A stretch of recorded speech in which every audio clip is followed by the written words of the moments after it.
షేక్ అన్వర్ గారి millionaires wealth creation workshop November 20న నిర్వహిస్తున్న ప్రోగ్రాంలో జాయిన్ అవ్వాలనుకుంటే వెంటనే సంప్రదించండి.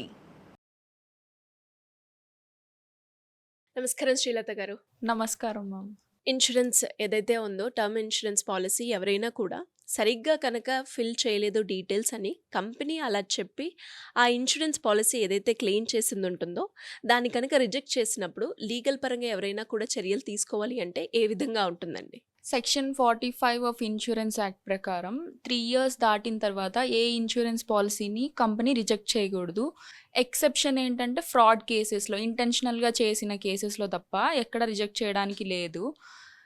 ఈ పాలసీ హోల్డర్స్ ఎవరైతే పాలసీ తీసుకుంటున్నారో అప్పుడు ఫిల్ చేసేటప్పుడు ప్రీవియస్గా ఏదైనా ఇన్సూరెన్స్ పాలసీస్ రిజెక్ట్ అయితే వాటిని ఆనెస్ట్గా డిస్క్లోజ్ చేయడము, లేదంటే ఏదన్నా ఎగ్జిస్టింగ్ డిసీజెస్ ఏమన్నా ఉంటే అవి ఆనెస్ట్గా డిస్క్లోజ్ చేయడము, ఇంకా డీటెయిల్స్ ఏవైతే ఉన్నాయో ప్రపోజల్ ఫామ్లో అవి కంప్లీట్గా ఏజెంట్ మీద డిపెండ్ అవ్వకుండా ఒకసారి వెరిఫై చేసుకోవడము, ఇవన్నీ టైమ్లీగా మనీ పే చేసుకోవడము, పాలసీ ల్యాప్స్ అవ్వకుండా ప్రీమియం పేమెంట్ కరెక్ట్గా చేసుకోవడము, ఇవన్నీ చేయడం వల్ల పాలసీ అనేది ఆల్మోస్ట్ రిజెక్ట్ అయ్యే ఛాన్స్ తగ్గిపోతుంది. ఇన్ కేస్ రిజెక్ట్ అయితే దానికోసం భయపడాల్సిన పని లేదు. ఫస్ట్ ప్రతి కంపెనీకి ఒక గ్రీవెన్స్ రిడ్రెసల్ ఆఫీసర్ అని ఉంటారు.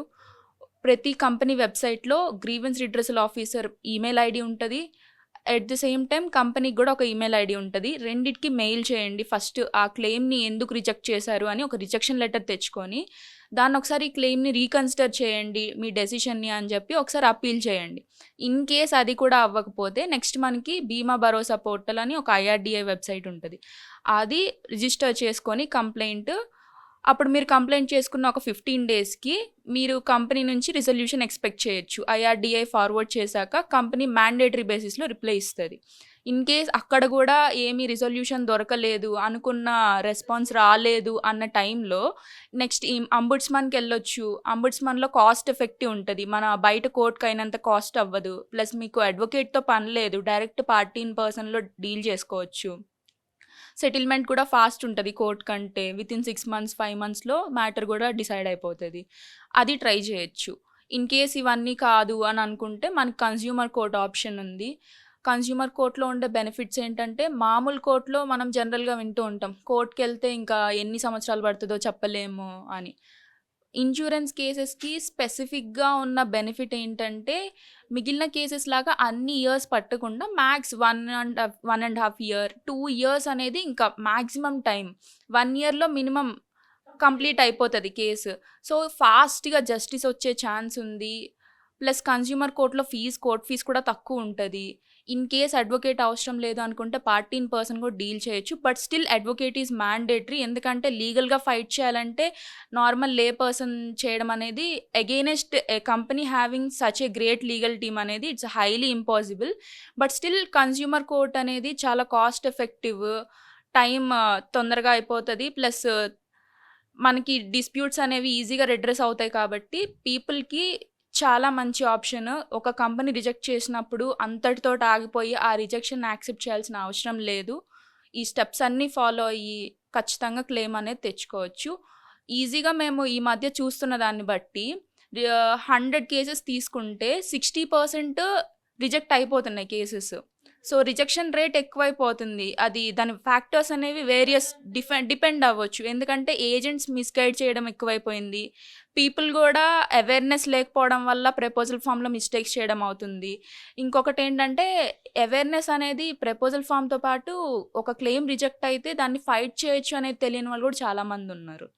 సో ఇవన్నీ రీజన్స్ వల్ల జరుగుతున్నాయి.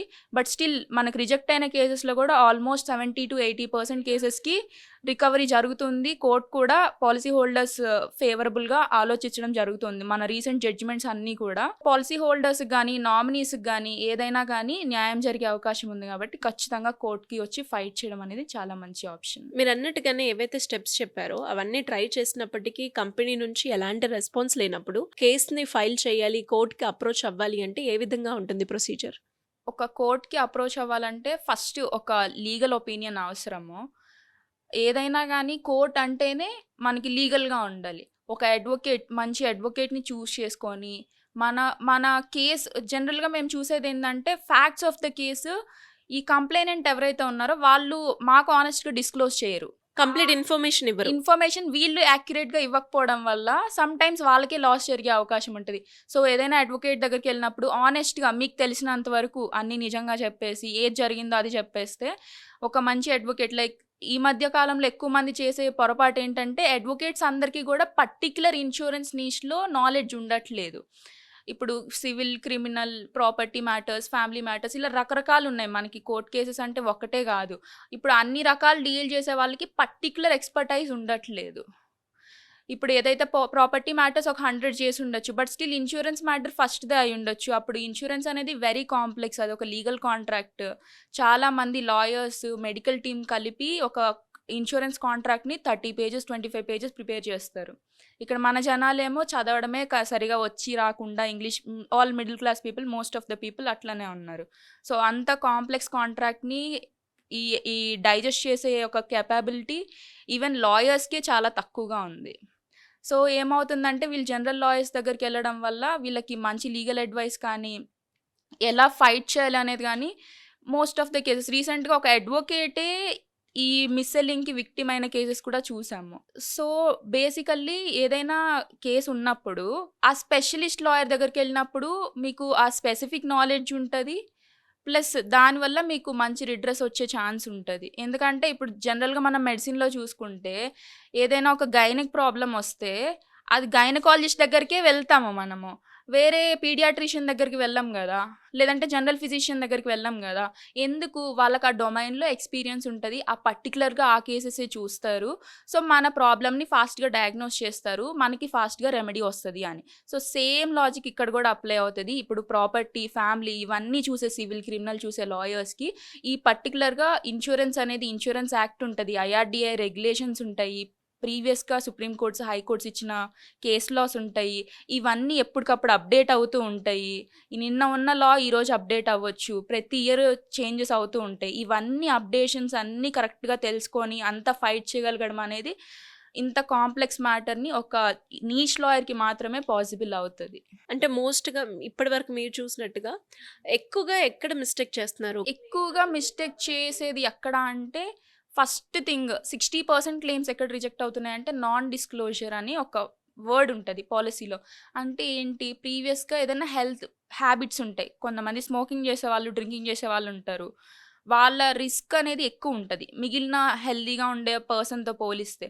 సో ఇప్పుడు మన కంపెనీ పాలసీ ఇస్తుంది అంటే మన రిస్క్ని బేస్ చేసుకొని మన ప్రీమియం ఉంటుంది, అంతే కదా. సో ఇప్పుడు కంపెనీని మిస్గైడ్ చేసి మనకి అంత హెల్దీగా ఉన్నట్టు వీళ్ళు చెప్పకపోవడం వల్ల ఒక రీజన్. ఇంకొకటి ఏంటంటే ఈ మధ్యకాలంలో డయాబెటీస్, బీపీ, హైపర్ టెన్షన్, ఏదైతే లైఫ్ స్టైల్ డిసీజెస్ ఉన్నాయో అవి చాలా కామన్ అయిపోతున్నాయి. థైరాయిడ్ కానీ ఇలాంటి డిసీజెస్ సమ్ టైమ్స్ పీపుల్కి నాలెడ్జ్ లేక చెప్పట్లేదు, సమ్ టైమ్స్ ఎక్కడ చెప్తే పాలసీ రాదో అనే భయంతో ఏజెంట్సే చెప్పొద్దని గైడ్ చేస్తున్నారు.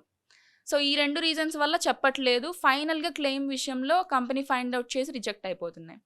ఇవన్నీ 3 years లోపు జరిగిన ఎర్లీ క్లెయిమ్స్లో ఎక్కువగా చూస్తూ ఉంటాం. బట్ స్టిల్ ఆనెస్ట్గా ఉంటే 60% క్లెయిమ్ రిజెక్షన్స్ నుంచి తప్పించుకోవచ్చు. కంపెనీ వాళ్ళు మనం ఏదైతే గ్రీవెన్స్ పెట్టామో వితిన్ 30 days ఫస్ట్ మనం పాలసీకి అప్లై చేసినప్పుడు మనకు పాలసీ ఇస్తారు. ఇన్ కేస్ ఆ పాలసీ హోల్డర్ చనిపోతే ఆ నామినీ ఎవరైతే ఉన్నారో వాళ్ళు క్లెయిమ్కి అప్లై చేసినప్పుడు ఏవైతే క్లెయిమ్ రిక్వైర్డ్ డాక్యుమెంట్స్ ఉన్నాయో ఆ డాక్యుమెంట్స్ ప్లస్ క్లెయిమ్ ఫామ్ అని ఉంటుంది ప్రతి కంపెనీకి, ఆ క్లెయిమ్ ఫామ్ ఫిల్ చేసి అవన్నీ వాళ్ళ ఈమెయిల్ ఐడికి కానీ లేదంటే రెగ్యులర్గా మన ప్లేసెస్లో ఉండే బ్రాంచ్కి కానీ వెళ్ళి సబ్మిట్ చేస్తే వితిన్ 30 daysలో వాళ్ళ డెసిషన్ అనేది మనకు కమ్యూనికేట్ చేయాలి.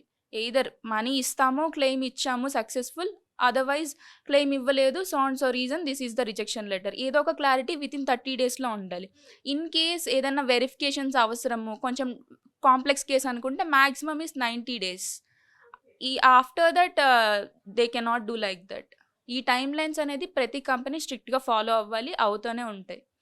సో మన రైట్స్ గురించి మనకు తెలిసినప్పుడు కంపెనీస్ వల్ల మనం నష్టపోయేది 100% తగ్గించుకోవచ్చు. ప్లస్ ఇంకొకటి ఏంటంటే క్లెయిమ్ సక్సెస్ఫుల్ అవ్వడం అనేది ఇట్స్ నాట్ మిరాకిల్, లేదంటే అదేదో పెద్ద ఆశ్చర్యకరమైన విషయం ఏం కాదు. మనం పాలసీ తీసుకునేటప్పుడు ఏవైతే జాగ్రత్తలు తీసుకుంటామో ఆ జాగ్రత్తల వల్లే మన క్లెయిమ్ వస్తుందా రాదా అనేది ఆధారపడి ఉంటుంది. సో ప్రపోజల్ ఫామ్ అనేది అంత ఇంపార్టెంట్, మన క్లెయిమ్ని 100% అదే డిసైడ్ చేస్తుంది. Thank you so much. Thank you. Suman టీవీలో మీ పర్సనల్ అండ్ బిజినెస్ ప్రమోషన్స్ కోసం కింది నెంబర్కి కాంటాక్ట్ చేయండి.